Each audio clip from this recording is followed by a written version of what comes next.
থালাপতি বিজয়ের সমাবেশে ভয়াবহ দুর্ঘটনা, ৩৯ জনের মৃত্যু, বহু আহত।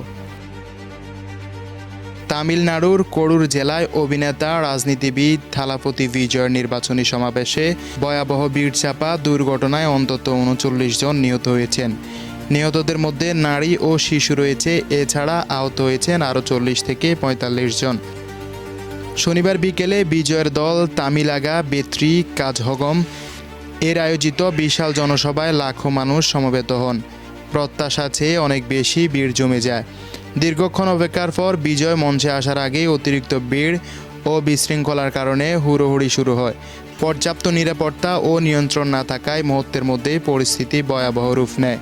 স্থানীয় সূত্রে জানা যায়, তীব্র গরম ও পানির অভাবে অনেকে অজ্ঞান হয়ে পড়েছিলেন। সে সময় হুড়োহুড়ি শুরু হলে অনেকে পিষ্ট হয়ে মারা যান।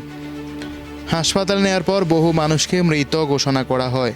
নিহতদের মধ্যে নারী, বৃদ্ধ ও অন্তত কয়েকজন শিশু রয়েছে। আহতদের মধ্যে অনেকের অবস্থা আশঙ্কাজনক।